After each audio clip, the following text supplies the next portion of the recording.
Hill Air Force Base is a special place because it's a combination of an operational active duty side that has combat-ready aircraft, along with a civilian workforce that provides depot support on multiple airframes and components.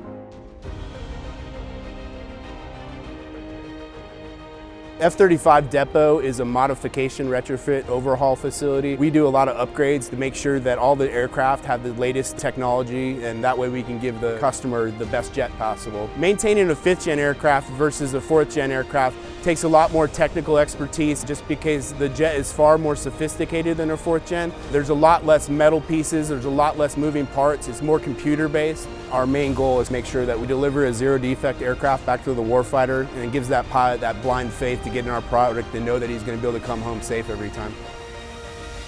There's a saying that you can't fly without supply, and that means pushing parts out where parts are needed, software upgrades when they're needed, and just supporting these combat vehicles for the longevity of the program and the entire life cycle of the aircraft.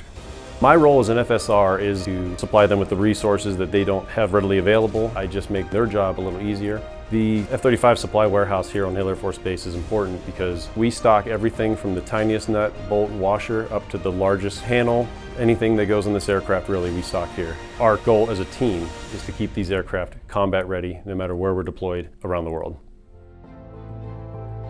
A lot of collaboration has to be maintained between the U.S. Air Force and Lockheed Martin because Alice is the network that all the different support shops use. Alice is the server and data structure that houses all the maintenance, forms, supply, inventory, jet transfers, everything to do with the F-35s. Sustainment is maintaining an aircraft that will make it to its maturity of its planned scheduled life. We're giving the units back more aircraft to actually put on that flight line that have the capabilities they need for either training or to actual combat modes. My favorite thing at the Ogden Depot is at the back end when we put the jet back together with the depot team and the Lockheed Martin team, you see the final product go out to the flight line and fly.